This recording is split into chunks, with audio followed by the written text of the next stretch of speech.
Halo semuanya, selamat datang kembali bersama saya di channel XP Project. Oke, di video kali ini saya akan membahas custom ROM POSP di Poco X3 Pro ini yang pernah saya install di video sebelumnya.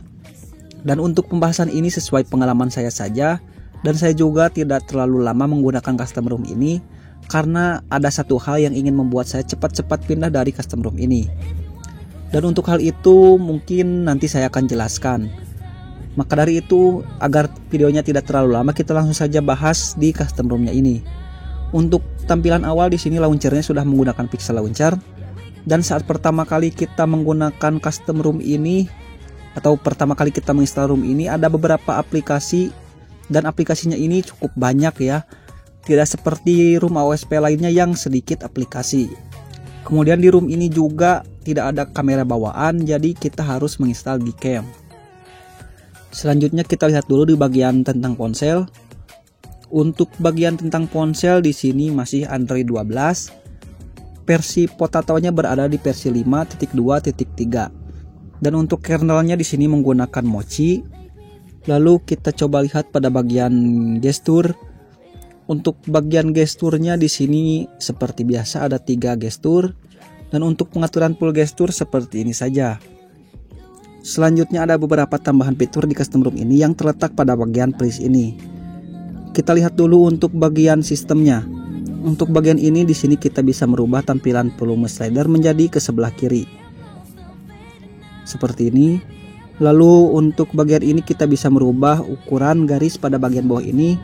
Tampilannya ini bisa kita ubah jadi panjang ataupun pendek. Kemudian pada bagian tema.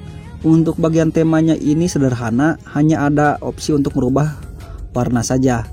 Namun di sini cukup bagus karena kita bisa merubah warna pada bagian ini sesuai keinginan kita, dan juga di sini bisa tembus sampai ke tampilan keyboard. Fiturnya sangat sederhana, tapi di bagian tema ini menurut saya sangat bagus. Selanjutnya bagian status bar. Untuk status bar hanya ada untuk merubah tampilan icon baterai dari portrait, circle, teks, dan hidden seperti ini. Lalu ada juga untuk presentasi baterai. Untuk keguat di sini hanya untuk center saja pada bagian tombol power ini. Selanjutnya kita lihat pada bagian tampilan. Untuk bagian tampilan seperti ini saja. Di sini juga sudah ada pengaturan untuk refresh rate dari 30 Hz sampai 120 Hz. Lalu pada wallpaper dan gayanya di sini cukup bagus. Di sini ada sistem icon pack yang tampilannya ini bisa kita ubah dan juga cukup banyak di sini. Lalu untuk petak aplikasi di sini juga cukup banyak dari ukuran 12x12 sampai titik-titik seperti ini sampai ke 2x2. Lalu icon bertema juga di sini ada. Untuk tema gelap berjalan dengan baik, tidak ada masalah. Kemudian di bagian keamanan untuk custom ROM ini tidak ada face unlock-nya. Dan juga untuk custom ROM ini tidak bisa merubah icon LTE ini ke icon 4G. Dan juga tidak ada indikator jaringan. Kemudian untuk bug di sini saya menemukan bug pada bagian Bluetooth. Yaitu bugnya untuk mengatur pairing ke speaker musik itu ya. Jadi seperti ini. Di sini sudah tersambung. Sebentar, di sini sudah tersambung. Saya tes menggunakan musik ya di sini. Nah, untuk bug ini kita menggunakan musik tapi tidak tersambung ke speakernya. Padahal di sini sudah tersambung. Bugnya cukup mengganggu sih ini. Tapi untuk pengiriman melalui Bluetooth itu seperti Share It atau kita mengirim melalui Bluetooth itu tidak ada masalah. Lalu untuk hotspot yang lainnya tidak ada kendala ya. NFC bisa aktif tapi saya belum mencobanya untuk NFC. Lalu di sini juga ada tambahan moto audio ini ya, yang saya tidak tahu fungsinya untuk apa, tapi menurut saya ini tidak berguna. Kemudian pada bagian perekam layar juga di sini sudah ada bawaan yang bisa merekam audio internal tapi tidak ada pengaturan FPS dan juga pengaturan resolusi. Dan tadi sudah saya sebutkan ya untuk hal yang membuat saya ingin cepat-cepat pindah dari custom room ini, yaitu pada bagian scrolling seperti ini. Untuk bagian ini menurut saya terasa kurang smooth saja, meskipun sudah saya set pada bagian ininya ke 120 seperti ini. Tapi pada bagian ini ketika kita scroll seperti ini kurang mulus ya. Mungkin di kamera tidak terlalu kelihatan, tapi ini cukup terasa dan ini cukup berbeda ya.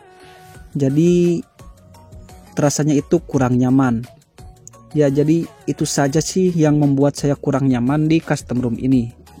Lalu untuk performa game di room ini saya baru mencobanya di game PUBG saja. Dan untuk grafiknya di sini masih default smooth extreme, belum terunlock 90 fps juga. Dan untuk giroskop di sini aman, tidak ada kendala, tidak delay dan tidak terbalik. Dan untuk gameplay yang dihasilkan untuk game PUBG ini menurut saya biasa saja sih, tidak ada yang spesial. Gameplay permainannya masih smooth. Dan untuk suhu yang dihasilkan di beberapa match cukup terjaga, tidak terlalu panas. Dan untuk frame dropnya sendiri di game PUBG ini ada tapi tidak terlalu sering. Ya, dan untuk game yang lain kurang tahu ya karena saya belum mencobanya juga. Kemudian untuk penggunaan daya baterai di custom room ini dengan penggunaan saya yang cukup ringan. Menurut saya daya tahan baterai dengan penggunaan yang seperti ini sudah cukup awet. Di sini kita lihat dari data yang 100%. Untuk penggunaan di sini saya menggunakan TikTok selama 3 jam.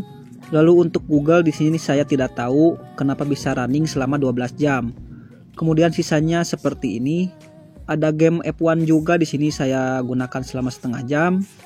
Dan selebihnya aplikasi kamera dan aplikasi editing. Dan untuk SOT yang dihasilkan di sini sekitar 8 jam.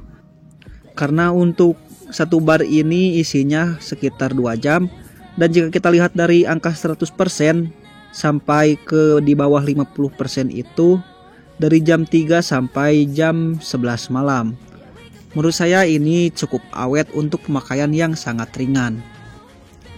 Lalu untuk kemampuan multitasking di custom room ini menurut saya biasa saja, tidak terlalu cepat. Dan untuk aplikasi juga jarang ada yang memulai ulang. Terutama aplikasi ringan seperti ini sudah pasti ini sangat lancar. Ya, jadi seperti itu saja ya untuk pembahasan custom room POSP ini. Mohon maaf ya apabila pembahasannya kurang menarik dan juga bila pembahasannya ini kurang lengkap. Maka dari itu untuk video kali ini saya cukupkan sekian terlebih dahulu. Terima kasih kepada kalian yang sudah menonton dan sampai jumpa di video selanjutnya.